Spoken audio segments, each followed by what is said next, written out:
कैमरे में बंद अपाहिज कविता श्री रघुवीर सहाय जी के द्वारा लिखी गई है। इस कविता में कवि दूरदर्शन संचालक पर व्यंग्य करते हैं।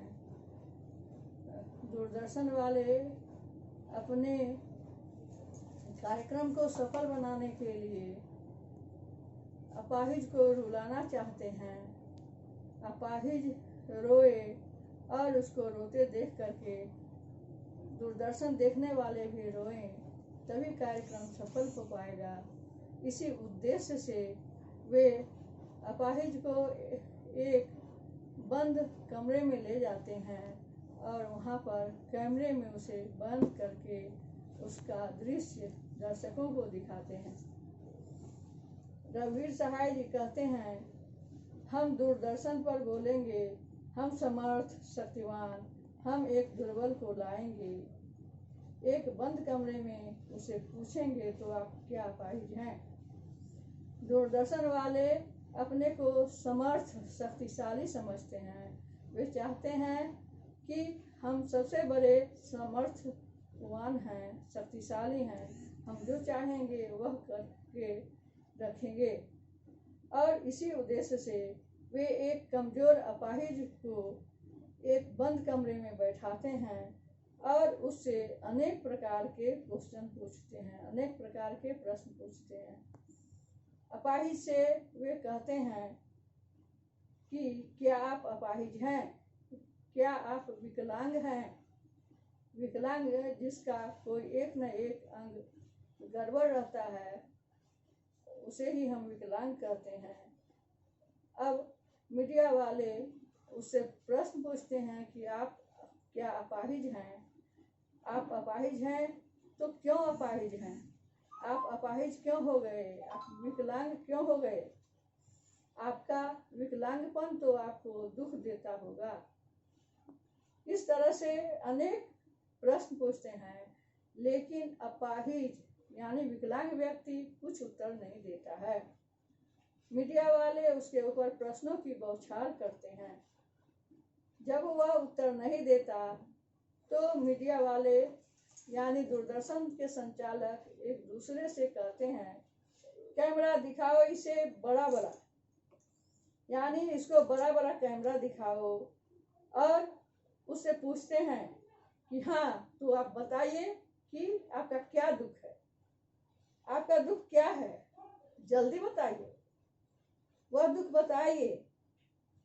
लेकिन वह बता नहीं पाता है। वही कहते हैं दूरदर्शन वाले कि कैमरा दिखाओ इसे बड़ा बड़ा, हाँ तो बताइए आपका दुख क्या है, जल्दी बताइए, वह दुख बताइए। क्यों नहीं बता रहे हैं आप? बता नहीं पाएगा, यानी अपाहिज बता नहीं पाता है।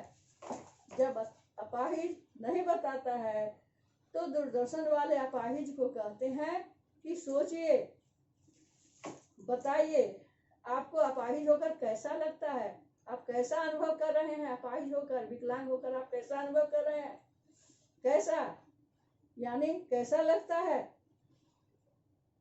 यानी वह नहीं बताता है तो मीडिया वाले खुद इशारे से उसे बताते हैं कि क्या ऐसा लगता है, सोचिए, बताइए, थोड़ी कोशिश करिए। अगर आप कोशिश नहीं करेंगे तो यह अवसर आप खो देंगे, यानी यह अवसर आप फिर आपको नहीं मिल पाएगा। आप जानते हैं कि कार्यक्रम को रोचक बनाने के वास्ते हम पूछ पूछ कर उसको रुला देंगे, इंतजार करते हैं, आप भी उसके रोग पड़ने का करते हैं। यानी जब अपाहिज नहीं रोता है तो मीडिया वाले दर्शकों से कहते हैं कि आप जानते हैं कि कार्यक्रम को रोचक बनाने के लिए, कार्यक्रम को सुंदर बनाने के लिए हम अपाहिज को प्रश्न पूछते पूछते उसको रुला देंगे और उसके रोने का इंतजार मीडिया वाले भी करते हैं और दर्शक लोग भी करते हैं कि अपाहिज रोएगा। फिर मीडिया वाले कहते हैं, जब अपाहिज नहीं रोता है तो फिर मीडिया वाले कहते हैं, फिर हम पर्दे पर दिखलाएंगे, फूली हुई आंख की एक बड़ी तस्वीर, बहुत बड़ी तस्वीर, और उसके ओठों पर एक मुस्कुराहट भी। आशा है आप उसे उसकी अपंगता की पीड़ा मानेंगे। अब मीडिया वाले कहते हैं कि हम उसको फिर पर्दे पर दिखलाएंगे अपाहिज को कि उसकी आंखें रोते रोते फूल गई है, फूली हुई आंख की एक बड़ी तस्वीर दिखाएंगे और उसके ओठों पर एक मुस्कुराहट भी कि वह अपनी पीड़ा को व्यक्त नहीं कर पा रहा है। दर्शक लोगों से कहते हैं, यानी टीवी देखने वाले लोगों से मीडिया वाले कहते हैं कि आशा है आप उसके ओठों की कसमसाहट को उसकी अपंगता की पीड़ा मानेंगे, अर्थात विकलांग होने का जो दुख उसे है, उसी दुख को आप उसे समझेंगे। इस पर भी जब अपाहिज नहीं रोता है तो मीडिया वाले अपाहिज से कहते हैं एक और कोशिश, यानी आप एक बार और कोशिश कीजिए, अपने दुखों को व्यक्त कीजिए।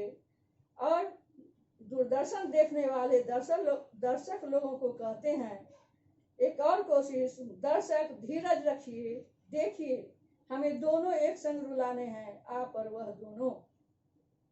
यानी दूरदर्शन देखने वाले को कहते हैं कि आप लोग भी धीरज रखिए, मुझे एक साथ दोनों को रुलाने हैं, अर्थात अपाहिज यानी विकलांग व्यक्ति को भी रुलाना है और आपको भी रुलाना है। यानी विकलांग व्यक्ति जब अपनी पीड़ा को व्यक्त करेगा, वह रोते रोते अपनी पीड़ा को व्यक्त करेगा और अपाहिज को रोते देख करके दूरदर्शन देखने वाले भी रोने लगेंगे।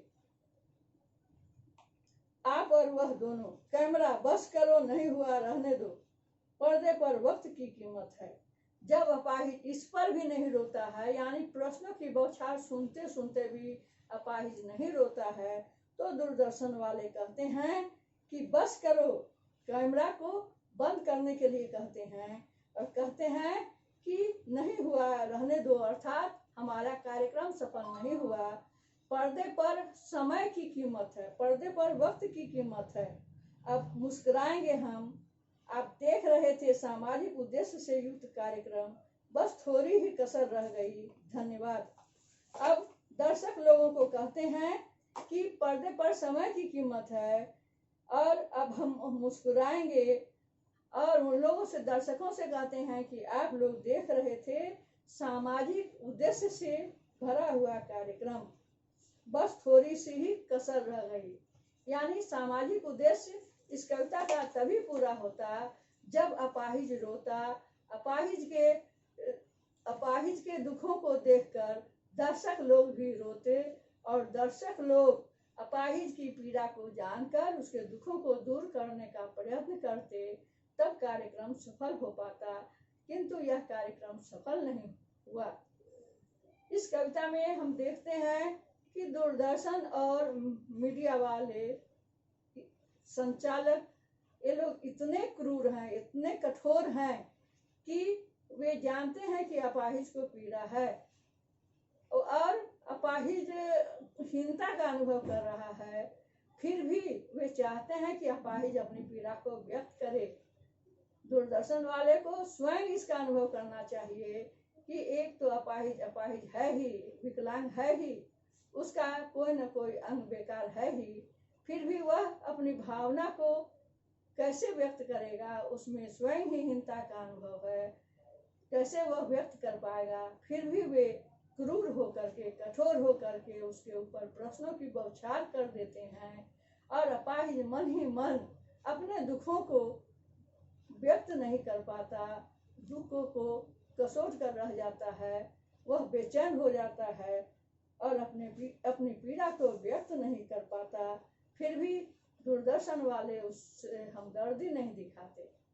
यदि अपाहिज रो करके अपनी पीड़ा बताता तो दूरदर्शन वाले भी रोते और उसके दुखों को दूर करने का प्रयत्न करते। कि यह कविता तो थी सामाजिक उद्देश्य से भरी हुई, किंतु मीडिया वाले का कार्यक्रम सफल नहीं हो पाया क्योंकि वह किसी को नहीं रुला पाया। हम कठोर बन करके किसी को नहीं रुला सकते। इस कविता से हमें यह भी शिक्षा मिलती है। तो इस कविता में कवि जो खड़ी बोली हिंदी में कविता लिखते हैं और इसमें मुक्त छंद का प्रयोग किया गया है। इसमें अधिक से अधिक अनुप्रास अलंकार और प्रश्न अलंकार का प्रयोग किया गया है। बड़ा बड़ा में पुनरुक्ति प्रकाश अलंकार है और शैली इसकी प्रश्नात्मक है, प्रश्नोत्तरात्मक शैली है। केवल मीडिया वाले ही प्रश्न पूछते हैं और अपाहिज की तरफ से कोई उत्तर नहीं आ पाता है। तो इस तरह से इस कविता के द्वारा हमें यह शिक्षा मिलती है कि हमें अपाहिज व्यक्तियों की सहायता करनी चाहिए, विकलांग की पीड़ा को सदैव दूर करने का प्रयत्न करना चाहिए। इस कविता का भावार्थ अपनी कॉपी में आप लोग लिख लेंगे।